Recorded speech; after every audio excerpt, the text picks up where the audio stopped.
Hello, and welcome to the inaugural Reuters Events Transform Europe 2020 virtual series. Today is day one of Transform. Sorry, Liam, we're restarting.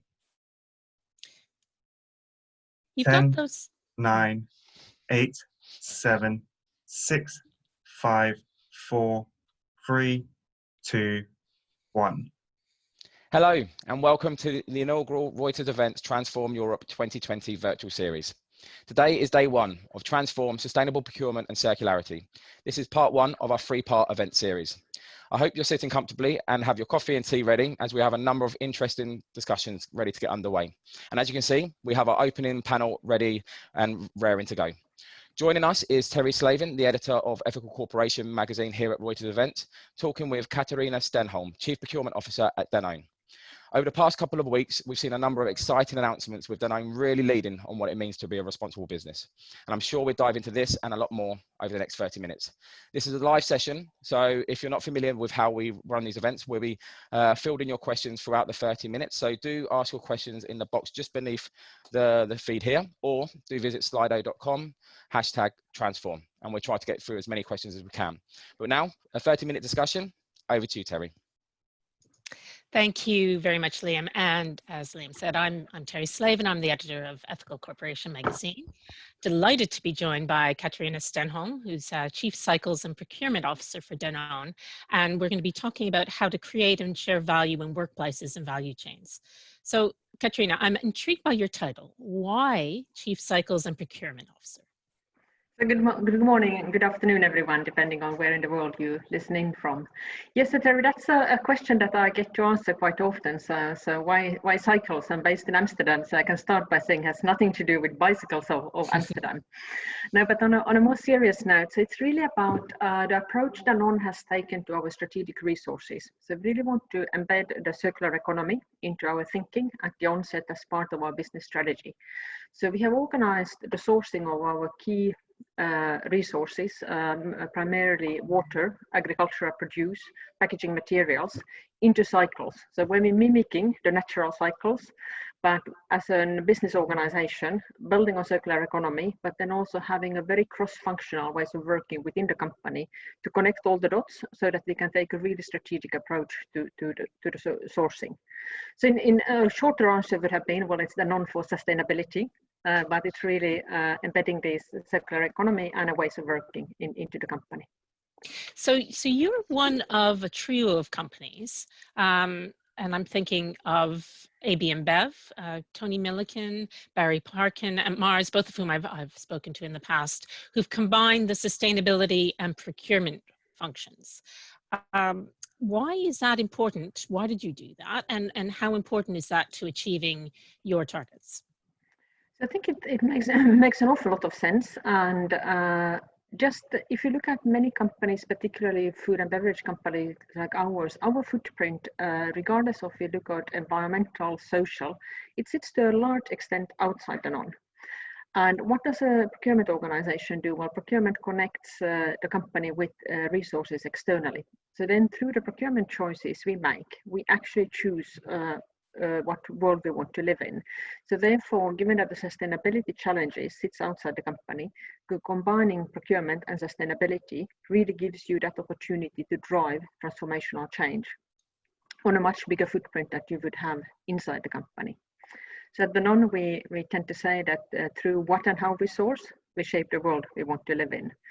So, for example, in Danone, our third-party spend is 17 billion.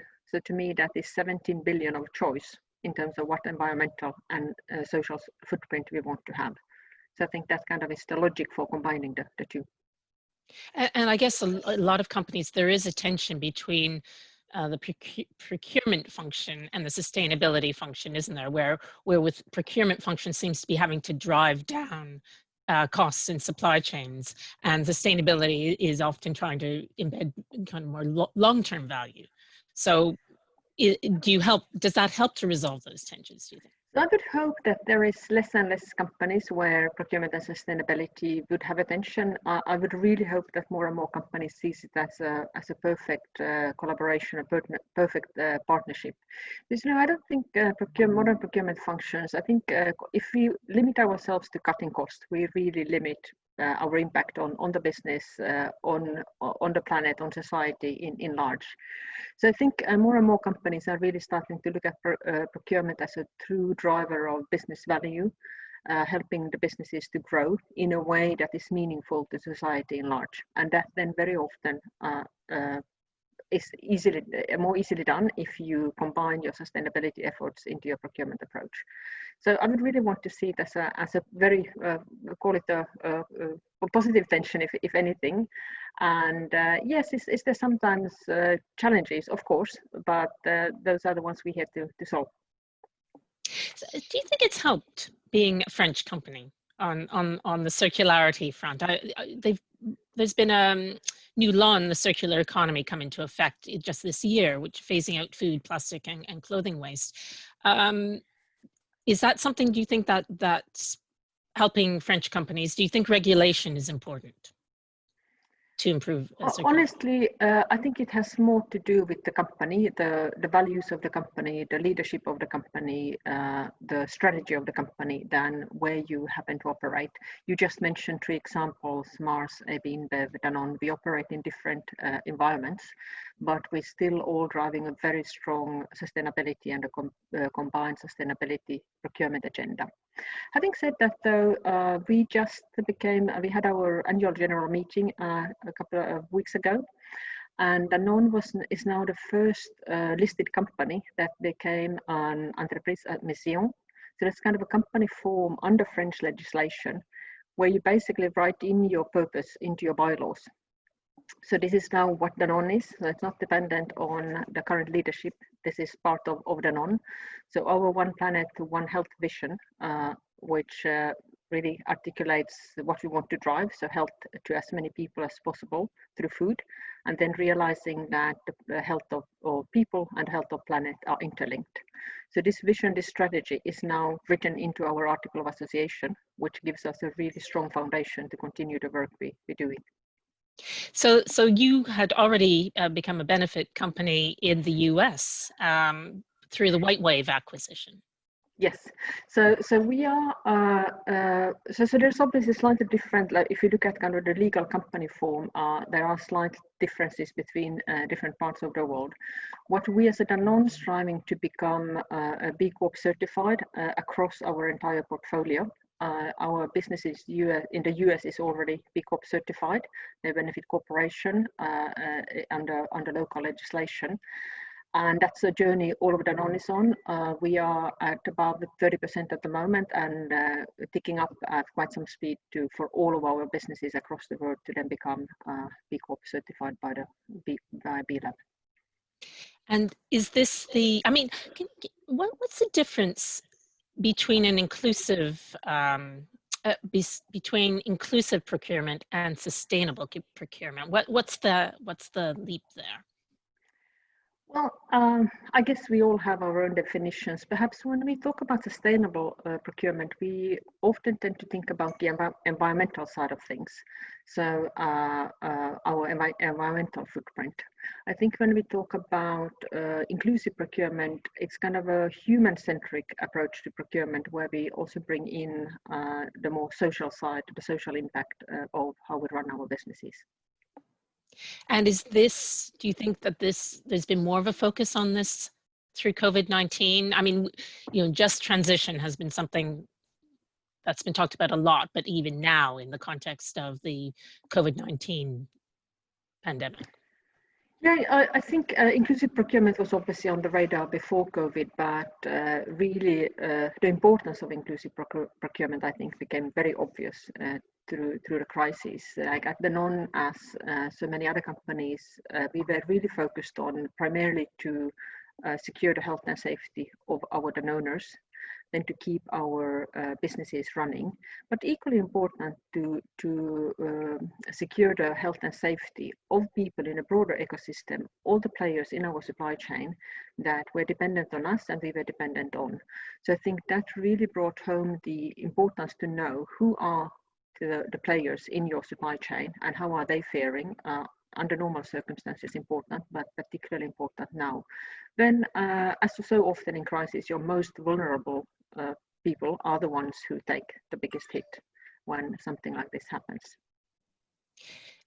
I'm just wondering, with this focus on, operations and companies' own workforces, there's a question about whether they'll be able to stick to their longer term goals on climate, for example. And in particular, I know Danone's deforestation record on deforestation is, that's something that you've really been driving forward. We've seen there's been so many reports of a really huge jump in deforestation as a result of what's been happening with COVID-19. What are you doing on that front in your supply chain? So first, on your topic or your question on, is it going to be difficult to stick to the long-term commitments? I think companies who have really thought this through and understand how interlinked everything is. So, as a food producer, we obviously highly dependent on produce of nature, so what we get out of agriculture. So it's really a business imperative to take care, fight climate change, to make sure we have a more regenerative agricultural practices, that we stop the biodiversity loss that we are experiencing. So when you really start to think about this as a prerequisite, as your strategy, then it is not optional and something you can stop doing just because you hit a crisis you didn't have on your radar. On your question on deforestation, as you know, many companies, it hasn't been an easy one, and Consumer Goods Forum had set the target for 2020 to be the year when we get everything sorted. I think all companies are making big strides. There's still a gap, but from a Danone perspective, I'm really happy to actually, just in the middle of the crisis, we concluded a piece of work we've been on for quite some time to create a truly physically segregated supply chain for palm oil. So because we just came to the conclusion that the mass balance system didn't work and didn't allow us to know that we are not contributing to deforestation through the palm oil we're buying. So now I'm working with our suppliers, and a big thank you to the suppliers involved. We eventually have designed a physically segregated supply chain. So now I can say that the palm oil we're using in the US is definitely okay from a deforestation perspective, which is a big step. So a big thank you to both our own teams, but also our suppliers who've been joining forces with us to make this happen. I think are you the only company that's actually had a major company that has a physically segregated palm oil? There could be other companies out there, and yeah. I encourage everyone to do them, but this is definitely one at scale that we have just put in place. And this is a whole new, I know Mars has been trying to do that by simplifying its palm oil supply chain, going from hundreds of suppliers to, I think, 20. Is that a strategy you've been using, or do you need to do that if you're going to be able to physically segregate palm oil? I think the two complement each other, because at the starting point, you obviously need to know where your palm oil is coming from. So exactly as Mars, we need to understand who are we working with, that the palm oil is coming from sustainable production. And then it's just a question of, okay, maintaining the integrity of this palm oil. Well, so one planet, one health is, deforestation is one thing, but biodiversity is, which is I know Emmanuel Faber has been really pushing on this kind of this platform for business for biodiversity. What's the difference between addressing deforestation and addressing biodiversity? How much more challenging is that? So I think when we're addressing biodiversity, there's a lot of topics that are coming together. So the way we have set up the coalition around biodiversity, it really works on three legs. The first one is regenerative agriculture. So really changing the agricultural practices of anything that sits in the non-supply chain, with focus on soil management, water management, a long list of criteria that then contributes to biodiversity. There's also this, the second pillar is around protecting high value ecosystems. That could be your forest, also wetlands that are sinks of biodiversity. So also as Danone, we are committed to protect the 55 watersheds where we operate in water stressed areas to maintain the biodiversity. But then there's also a third leg in the coalition, which is really around our product portfolios. So similarly as when we make choices in what we buy, obviously when we also make choices when we design our product. So do we allow for diverse ingredients in our recipes, as an example? And all the companies that are part of this coalition have also committed to have a look at their product portfolios. How can they promote biodiversity on that level as well? Yes, because I think it's something like 6 key ingredients feed, account for a huge amount of our diet. It's scary how dependent we are on a few plants, on a few animals to feed the planet. And do you think that as a result of COVID-19, have you seen more companies being interested in this topic, more investors interested in this topic? For sure. I mean, the coalition we launched soon a year ago, obviously have had a lot of companies joining, which is one sign of interest. I think it's probably from my team when we participate in investor calls. I think this is typically the topic. It used to be packaging. I think it moves more now into agriculture, climate and biodiversity. So definitely a topic that is debated very, very often, and people really want to understand and also make their own choices. I think also consumers are, as a result of COVID, become really aware of how fragile our supply chains can be. We saw the shops emptying, not necessarily because there wasn't enough food, but kind of perhaps made the point on don't take things for granted, understand where your food is coming from. And also now seeing a lot of businesses suffering, small businesses going bust, I think people have really want to contribute to a healthy community around them and realize that they can do that partly through their food choices. So we see an increased interest in local sourcing and consumers really wanting to understand where the food is coming from. And I think perhaps even more than local, it's really about trust and the transparency. So for companies like Danone to be ultra transparent on where how we source, how we produce, and what choices you make when you choose to buy a Danone product. When you talk about transparency, does that extend to labeling? Yes. So are you so where are you labeling, and how are you labeling your sustainability? So we're working with a lot of organizations to because I think there's a need to standardize because otherwise, if we all come up with our own labeling system, then it's going to be very messy for the consumer to understand, like, what does your carbon label mean versus mine. And as you know, for nutritional value, we kind of there, we understand it. We also participating in making more explicit, like, are you making a good or a bad choice from a nutrition point of view? Ideally, I would want to see the same also for what environmental choices are you making.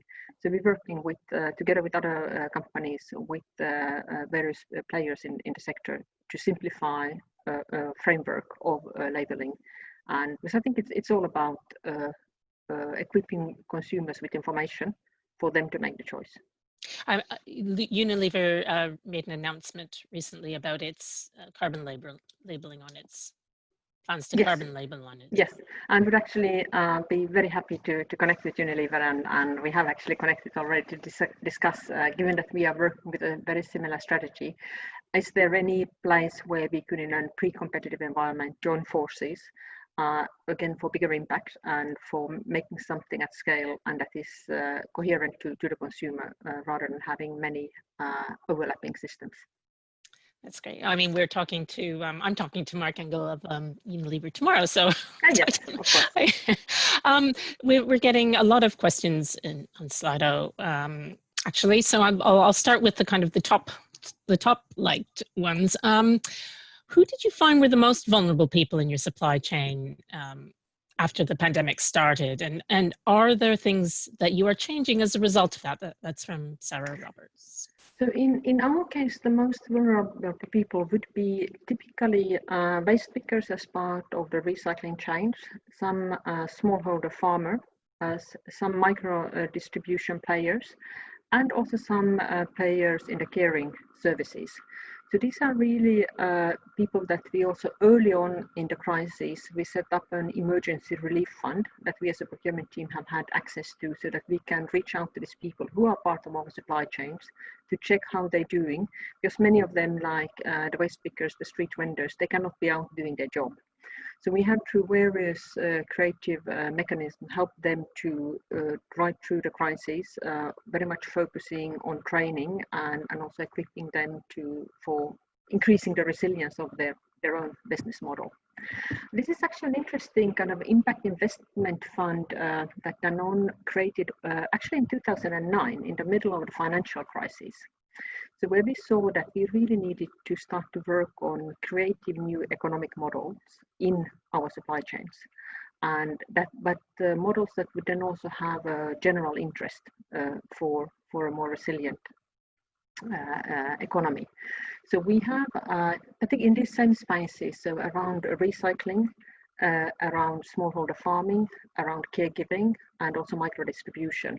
This Danone Ecosystem Fund had made investments to experiment with new models to help these vulnerable people build more resilient business models, and through that, as Danone is growing, offer a sustainable growth opportunity also for people in our supply chains. Particularly important, obviously, in the emerging markets, but also in more mature markets. Okay, we're not having that much time left, so I'll just move on. How does Danone reconcile its dairy business and the impact of intensive agriculture on the planet in terms of climate change and the release of viruses? So we actually, I mean, very often, as I think a little bit in the question, agriculture gets positioned as the problem. And the way we would want to look at this, turn it around and see agriculture as part of the solution. So that's why we have invested a lot in really understanding regenerative agriculture. So built the framework for a more sustainable farming model.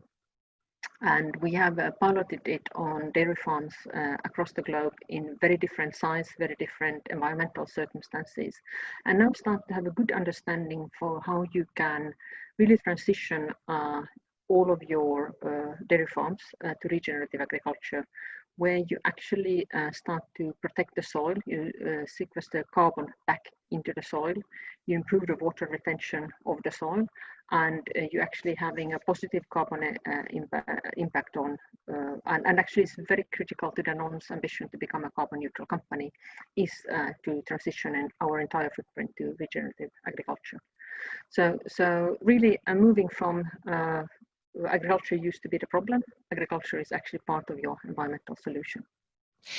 There's been some science, some of the latest science on this has cast some doubts on how regenerative soil is. I think there's been some, I've been reading about new research in that, so it's a little bit immature, isn't it? How much carbon sequestration potential there is in regenerative agriculture. I mean, it's obviously an emerging science, and we work with a lot of scientific bodies. And what you can clearly show is you can measure the carbon content, the organic matter of soil, and it's definitely improving. And through that, you then get all these other effects that we're talking about. Will we have to learn more? For sure, and that's why we're working with all these scientific bodies to also then understand the longer term implications of the carbon economy. So back to the palm oil.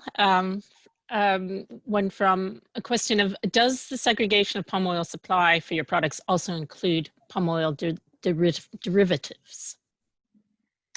So this one that we know, this is palm oil per se that we have in this particular example I gave. Sorry, I missed that. Yeah, so for this example I gave from the US, that's palm oil per se. Okay, and what about in Europe? Is there a difference in Europe? So there we have a lot of there's some specific challenges we still have. If I'm so to be under the 2020 commitment, we have just said that we have a slight challenge to get everything done, but the commitment is really there to make sure that all our palm oil across the globe. And the big chunk was really this US piece. But yes, we have bits and pieces still to fix. But you're still aiming for the end of this year to be able to. So we will have to see. Could be a slight challenge, but that is the commitment. Okay, I won't press you any further on that one. Have you found that COVID-19 has driven more sustainability disclosure and non-financial disclosures by the company in information that's publicly communicated? Yes, I think absolutely, and Danone actually here also piloted something new. So as part of our annual results announcement, we also announced our EPS, our earning per share post-carbon.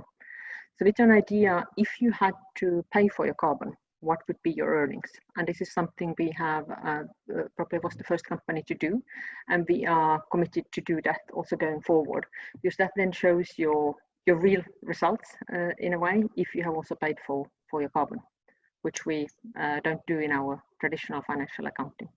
I'd be curious to know what that is, but so if you go on to our results announcement, we have explained it in quite some detail in showing, like if you put so you know your carbon footprint, you give a price to the carbon, and you adjust your earnings for if you had to pay for the full price for the carbon.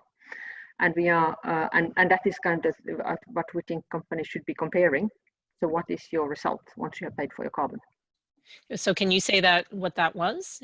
What did you find through that exercise?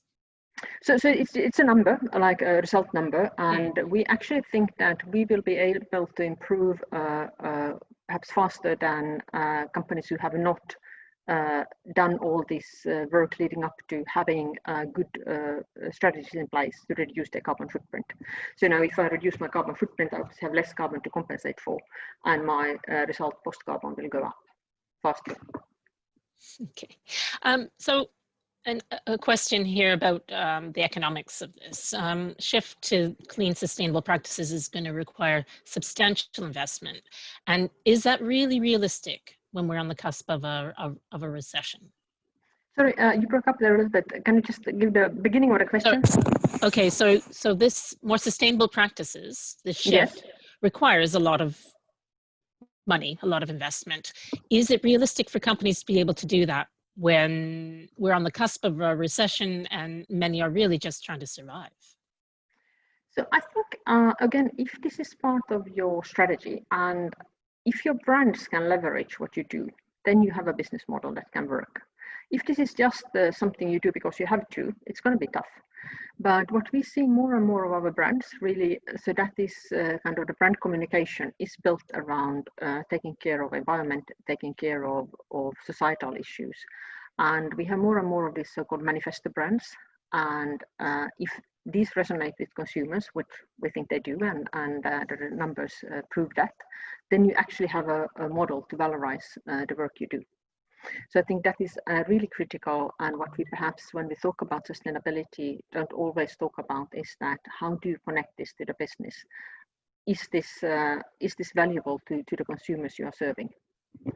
Which we definitely see through these manifesto brands that take on either a societal issue of something. It could be environment, it could be diversity, it could be inclusivity, and all of that is kind of where you get your payback.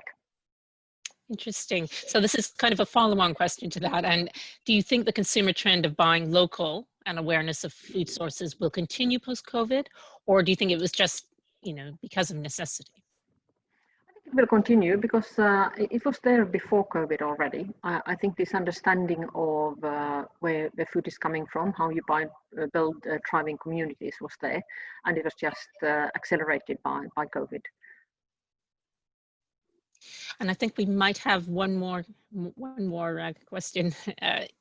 time for one more question. That's few companies centralize their sustainability, let me find, budgets, which means that every site must be sold to, greatly slowing down the rates of progress. Do you see that changing? So now it's difficult for me to comment on how other companies do. I think for us, driving inclusivity, sustainability, it really had to be a global strategy, but locally anchored. So all our businesses are responsible to act locally, deliver locally, because I think that's the only way to drive the transformational change we want to drive. That's great. I'm looking at Liam thinking we don't have any more time here, unfortunately. Fortunately not. No, the time's up. Sorry. Thank you, Terry. It was nice talking to you this morning. Yes, thank you very much, Katharina. That was really, really interesting and enlightening. Thank you, guys. Thank you. Thank you, Terry, and thank you, Katharina. And sorry to wrap it up. But yes, we've got a busy schedule ahead, and what a great way to start today's discussion. So thank you to everyone that submitted your questions.